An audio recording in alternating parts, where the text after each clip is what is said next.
Dr. Seward's Diary, 3rd of October. The time seemed terribly long whilst we were waiting for the coming of Godalming and Quincy Morris. The professor tried to keep our minds active by using them all the time. I could see his beneficent purpose by the side glances which he threw from time to time at Harker.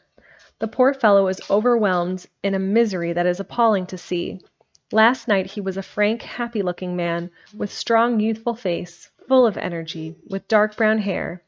Today he is a drawn, haggard old man, whose white hair matches well with the hollow, burning eyes and grief-written lines of his face. His energy is still intact. In fact, he is like a living flame. This may yet be his salvation, for, if all go well, it will tide him over the despairing period. He will then, in a kind of way, wake again to the realities of life. Poor fellow, I thought my own trouble was bad enough, but his. The professor knows this well enough, and is doing his best to keep his mind active. What he has been saying was, under the circumstances, of absorbing interest. So well as I can remember, here it is. Ripley, out of there. I have studied over and over again since they came into my hands all the papers relating to this monster, and the more I have studied, the greater seems the necessity to utterly stamp him out. All through there are signs of his advance, not only of his power, but of his knowledge of it.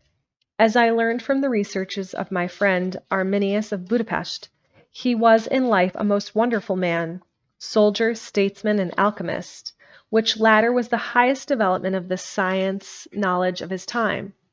He had a mighty brain, a learning beyond compare, and a heart that knew no fear and no remorse.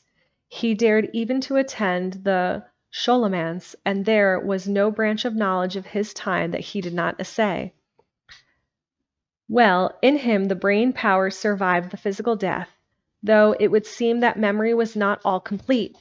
In some faculties of mind he has been and is only a child, but he is growing, and some things of that were childish at first are now of man's stature. He is experimenting and doing well, and if it had not been that we have crossed his paths, he would be yet. He may be yet, if we fail, the father of furtherer of a new order of beings, whose road must lead through death, not life. Harker groaned and said, "And this is all arrayed against my darling. But how is he experimenting? The knowledge may help us to defeat him." He has all along since his coming been trying his power. Slowly but surely, that big child brain of his is working. Well, for us it is, as yet, a child brain. For, had he dared at the first to attempt certain things, he would long ago have been beyond our power. However, he seems to succeed, and a man who has centuries before him can afford to wait and go slow. Festina lente may well be his motto. "I fail to understand," said Harker wearily. "Oh, do be more plain to me. Perhaps grief and trouble are dulling my brain." The professor laid his hand tenderly on his shoulder as he spoke. "Ah, my child, I will be plain. Do you not see how of late this monster has been creeping into knowledge experimentally? How he has been making use of the zoophagous patient to effect his entry into friend John's home? For your vampire, though in all afterwards he can come when and how he will, must at the first make entry only when asked thereto by an inmate. But those are not his most important experiments. Do we not see how at first all those so great boxes were moved by others? He knew not then, but that must be so. But all the time that so great child brain of his was growing, and he began to consider whether he might not himself move the box. So he began to help, and then, when he found that this be all right, he tried to move them all alone. And so he progressed, and he scattered these graves to him, and none but he knows where they are hidden. He may have intended to bury them deep in the ground, so that he only use them in the night, or at such time as he can change his form. They do him equal well, and none may know these are his hiding place. But, my child, do not despair. This knowledge come to him too late. Already all of his lairs but one are sterilized as for him, and before the sunset this shall be so. Then he have no place where he can move and hide. I delayed this morning that we might be sure. If there not more at stake for us than him, then why not by even more careful than him? By my clock it is 1 hour, and already, if all be well, friend Arthur and Quincy are on their way to us. Today is our day, and we must go sure, if slow, and lose no chance. See, there are 5 of us when those absent ones return. Whilst he was speaking, when we were startled by a knock at the hall door, the double postman's knock of the telegraph boy, we all moved out to the hall with one impulse, and Van Helsing, holding up his hand to us to keep silent, stepped to the door and opened it. The boy handed in a dispatch. The professor closed the door again, and, after looking at the direction, opened it and read it out loud. Look out for D. He has just now, 12:45, come from Carfax hurriedly, and fastened towards the south. He seems to be going the round way and may want to see you, Mina. There was a pause, broken by Jonathan Harker's voice. Now, God be thanked, we shall soon meet. Van Helsing turned to him quickly and said, God will act in his own way and time. Do not fear, and do not rejoice as yet, for what we wish for at the moment may be our undoings. I care for nothing now, he answered hotly, except to wipe out this brute from the face of creation. I would sell my soul to do it. Oh, hush, hush, my child, said Van Helsing. God does not purchase souls in this wise, and the devil, though he may purchase, does not keep faith. But God is merciful and just, and knows your pain and your devotion to that dear Madam Mina. Think you how her pain would be doubled did she but hear your wild words? Do not fear any of us. We are all devoted to this cause, and today shall see the end. The time is coming for action. Today this vampire is limit to the power of man, and till sunset he may not change. It will take him time to arrive here. See, it is 20 minutes past 1, and there are yet some times before he can hither come. But he never so quick. When we must hope for is that my Lord Arthur and Quincy arrive first. About half an hour after we had received Miss Harker's telegram, there came a quiet, resolute knock at the hall door. It was just an ordinary knock, such as is given hourly by thousands of gentlemen, but it made the professor's heart and mind beat loudly. We looked at each other and together moved out into the hall. We each held ready to use our various arraignments, the spiritual in the left hand, the mortal in the right. Van Helsing pulled back the latch and, holding the door half open, stood back, having both hands ready for action. The gladness of our hearts must have shone upon our faces when on the steps close to the door we saw Lord Godalming and Quincy Morris. They came quickly in and closed the door behind them. The former saying, as they, moving along the hall, It is all right, we found both places, 6 boxes in each, and we destroyed them all. Destroyed? Asked the professor. For him. We were silent for a moment, and then Quincy said, There is nothing to do but wait here. If, however, he doesn't turn up by 5 o'clock, we must start off, for it won't do to leave Mrs. Harker alone after sunset. He will be here before long now, said Van Helsing, who had been consulting his pocket-book. Nota bene, in Madame's telegram he went south from Carfax. That means he went to cross the river, and he could only do so at slack of tide, which should be something before 1 o'clock. That we went south has a meaning for us. He is as yet only suspicious, and he went to Carfax first, to the place where he would suspect interference least. You must have been at Bermondsey only a short time before him. That he is not here already shows that he went to Mile End next. This took him some time, for he would then have to be carried over the river in some way. Believe me, my friends, we shall not have long to wait now. We should have ready some plan of attack, so that we may throw away no chance. Hush, there is no time now. Have all your arms. Be ready. He held up a warning hand as he spoke, for we all could hear a key softly inserted in the lock of the hall door.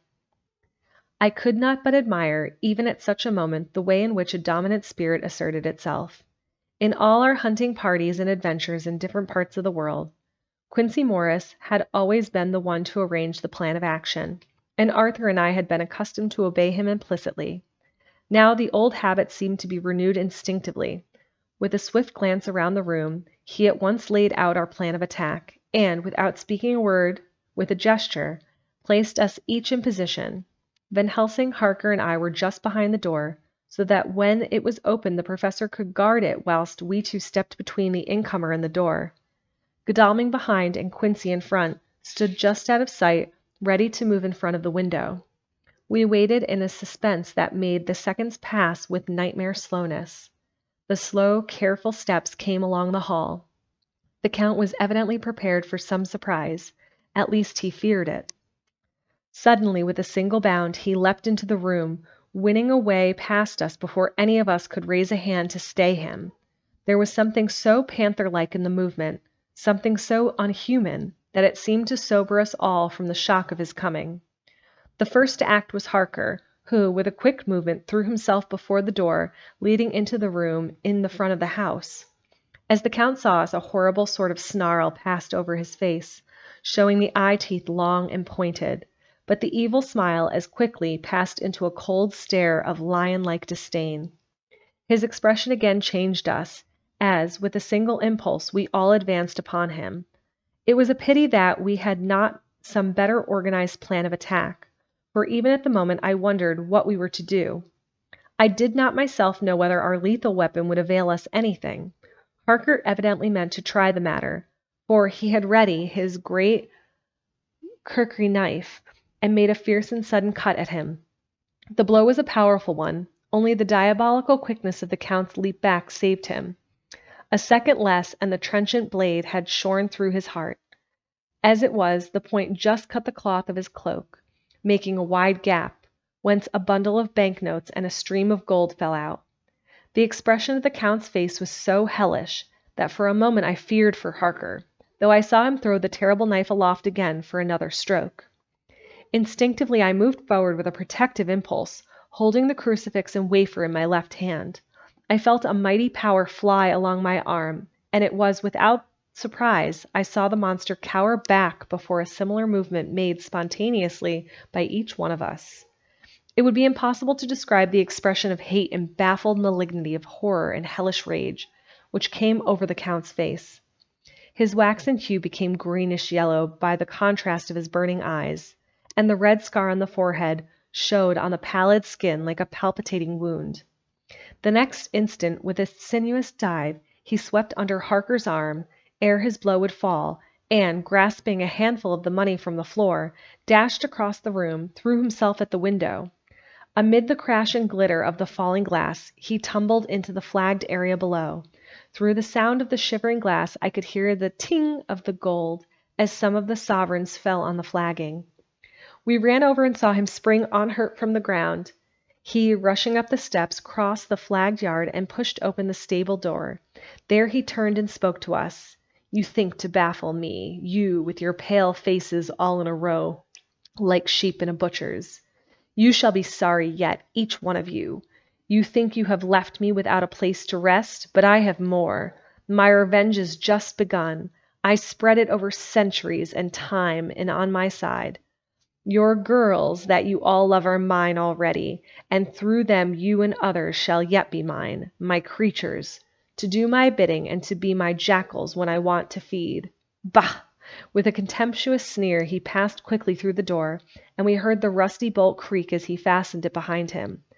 A door beyond opened and shut. The first of us to speak was the professor, as, realizing the difficulty of following him through the stable, we moved towards the hall. "We have learnt something much. Notwithstanding his brave words, he fears us. He fears time. He fear want. For if not, why he so hurry? His very tone betray him, or my ears deceive. Why take that money? You follow quick. You are hunters of wild beasts and understand it so. For me, I make sure that nothing here may be of use to him, if so that he return." As he spoke, he put the money remaining into his pocket, took the title deeds in the bundle as Harker had left them, and swept the remaining things into the open fireplace, where he set fire to them with a match. Godalming and Morris had rushed into the yard, and Harker had lowered himself from the window to follow the Count. He had, however, bolted the stable door, and by the time they had forced it open, there was no sign of him. Van Helsing and I tried to make inquiry at the back of the house, but the mews was deserted, and no one had seen him depart. It was now late in the afternoon, and sunset was not far off. We had recognized that our game was up. With heavy hearts we agreed with the professor when he said, "Let us go back to poor Madam Mina. Poor, poor dear Madam Mina. All we can do just now is done, and we can there at least protect her. But we need not despair. There is but one more earth box, and we must try to find it. When that is done, all may yet be well. I could see that he spoke as bravely as he could to comfort Harker. The poor fellow was quite broken down. Now and again he gave a low groan which he could not suppress. He was thinking of his wife. With sad hearts we came back to my house, where we found Mrs. Harker waiting us, with an appearance of cheerfulness which did honor to her bravery and unselfishness. When she saw our faces, her own became as pale as death. For a second or two her eyes were closed, as if she were in secret prayer. And then she said cheerfully, "I can never thank you all enough. Oh, my poor darlings." As she spoke, she took her husband's gray head in her hands and kissed it. "Lay your poor head here and rest, and all will yet be well, dear. God will protect us, if he so will it in his good intent."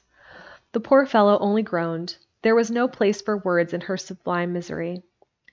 We had a sort of perfunctory supper together, and I think it cheered us all up somewhat. It was perhaps the mere animal heat of food to hungry people, for none of us had eaten anything since breakfast. Or the sense of companionship may have helped us. But anyhow, we were all less miserable, and saw the morrow as not altogether without hope.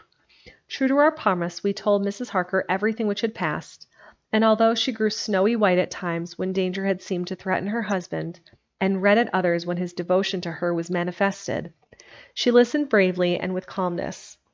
When we came to the part where Harker had rushed at the Count so recklessly, she clung to her husband's arm, and held it as tightly as though her clinging could protect him from any harm that might come.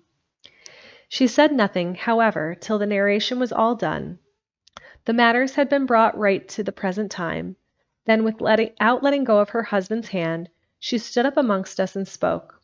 Oh, that I could give any idea of the scene, of that sweet, sweet, good woman in all the radiant beauty of her youth and animation, with the red scar on her forehead of which she was conscious, and which we saw with grinding of our teeth, remembering whence and how it came, her loving kindness against our grim hate, her tender faith against all our fears and doubting, and we, knowing that, so far as symbols went, she, with all her goodness and purity and faith, was outcast from God.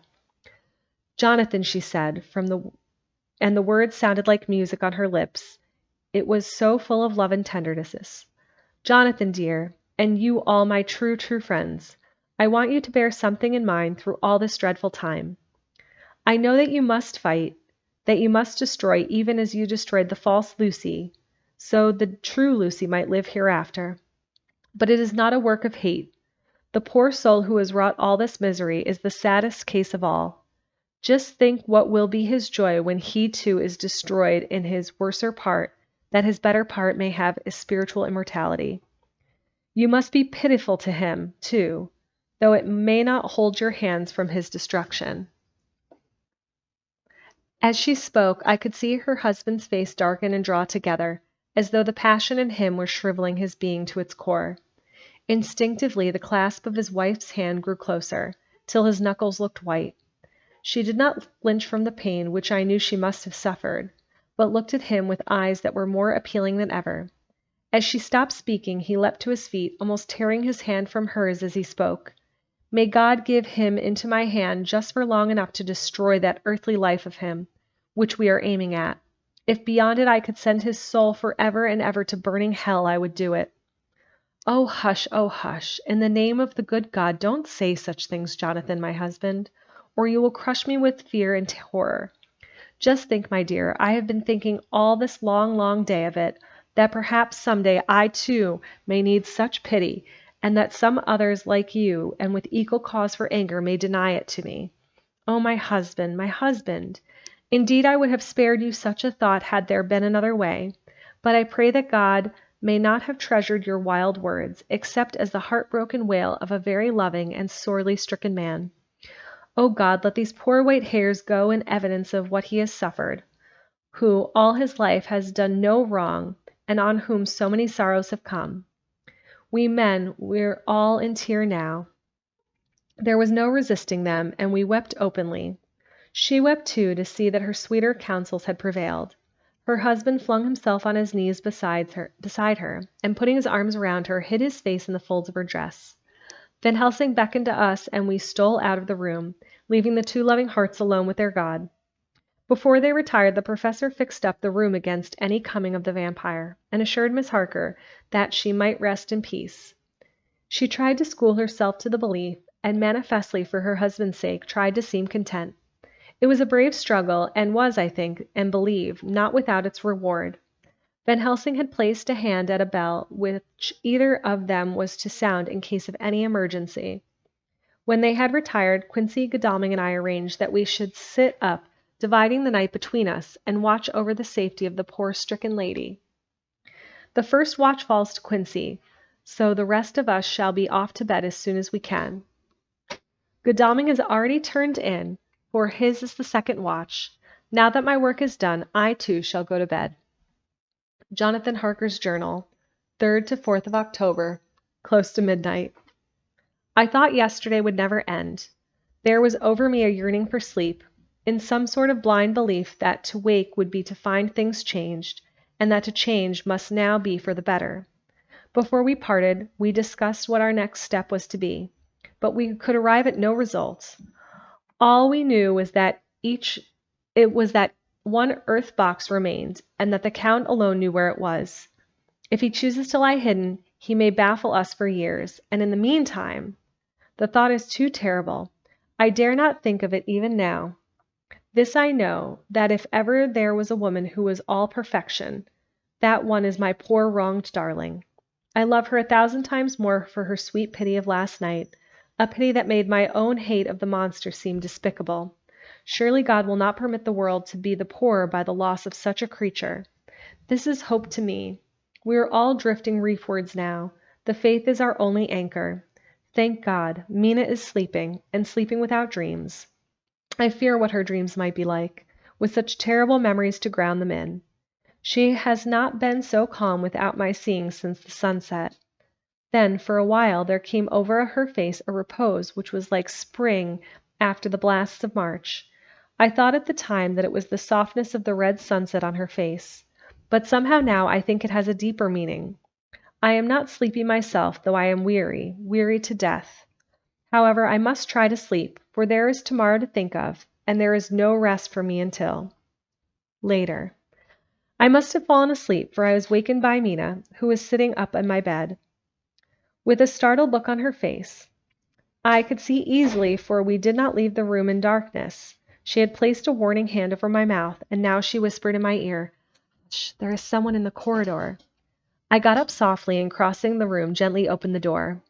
Just outside, stretched on a mattress, lay Mr. Morris, wide awake. He, raising a warning hand for silence as he whispered to me, "Hush, go back to bed, it is all right. One of us will be here all night. We don't mean to take any chances." His look and gesture forbade discussion, so I came back and told Mina. She sighed, and positively a shadow of a smile stole over her poor pale face as she put her arms around me and said softly, "Oh, thank God for good brave men." With a sigh, she sank back again to sleep. I write this now as I am not sleepy, though I must try again. 4th of October, morning.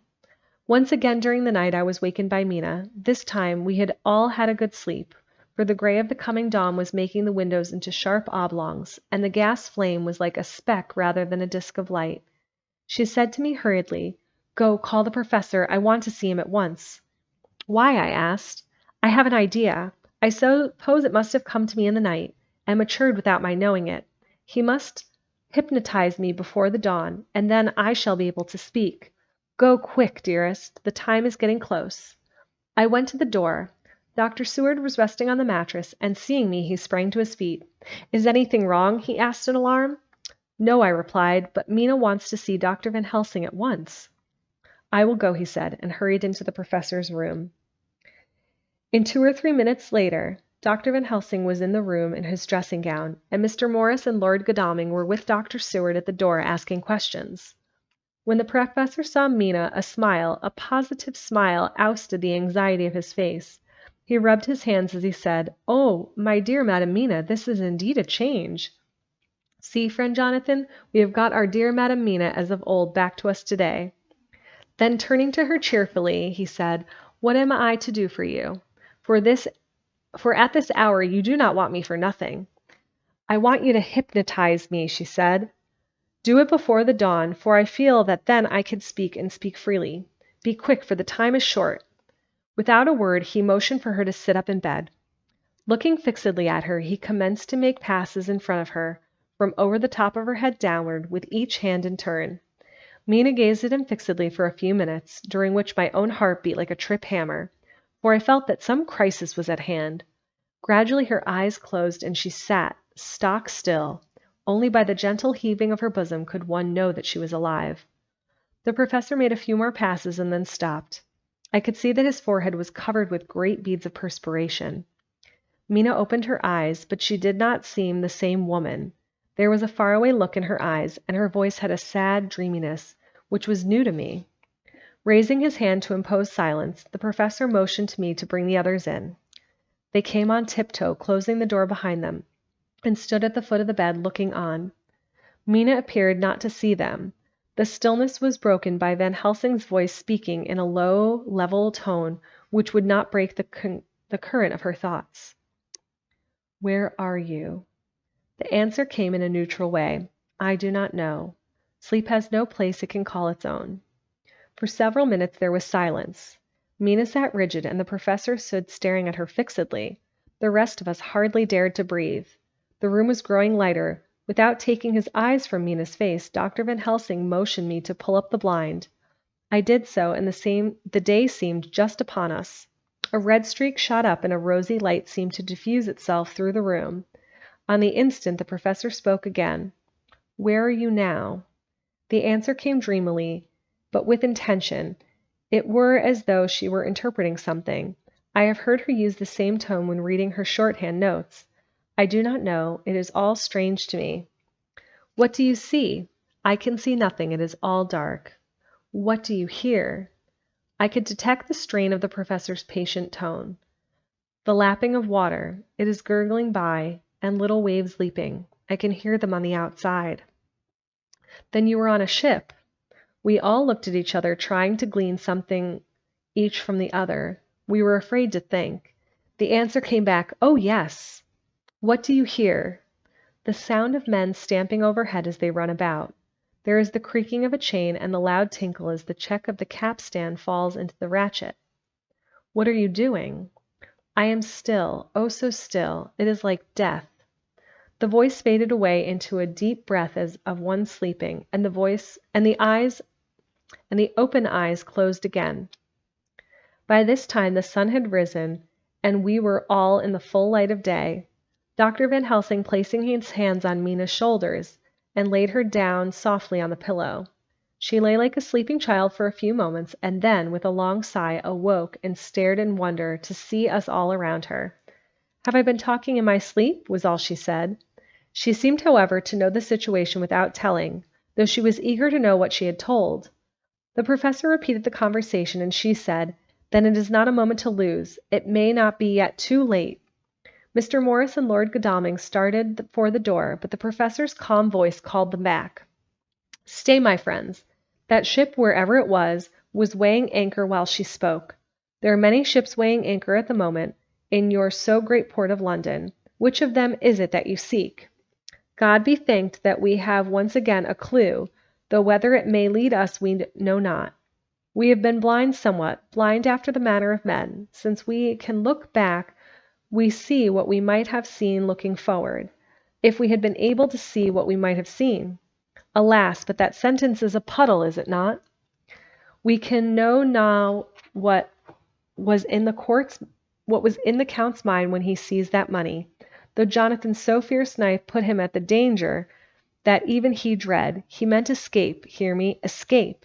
He saw that with but one earth box left, and a pack of men following like dogs after a fox, this London was no place for him. He have take his last earth box on board a ship, and he leave the land. He think to escape, but no, we follow him. Tally-ho! As friend Arthur would say when he put on his red frock, our old fox is wily, oh so wily, and we must follow him while. I too am wily, and I think his mind is a little while. In meantime we may rest in peace, for there are waters between us which he does not want to pass, and which he could not if he would, unless the ship were to touch the land, and then only at full or slack tide. See, and the sun is just rose, and all day to sunset is to us. Let us take bath and dress, and have breakfast which we all need, and which we can eat comfortable, since he be not in the same land with us. Mina looked at him appealingly as she asked, "But why need we seek him further when he has gone away from us?" He took her hand and patted as he replied, "Ask me nothing as yet. When we have breakfast, then I answer all questions." He would say no more, and we separated to dress. After breakfast, Mina repeated her question. He looked at her gravely for a minute, and then said sorrowfully, "Because, my dear, dear Madam Mina, now more than ever we must find him, even if we have to follow him to the jaws of hell." She grew paler and asked faintly, "Why?" "Because," he answered solemnly, "he can live for centuries, and you are but mortal woman. Time is now to be dreaded, since once he put that mark upon your throat." It was just in time to catch her as she fell forward in a faint.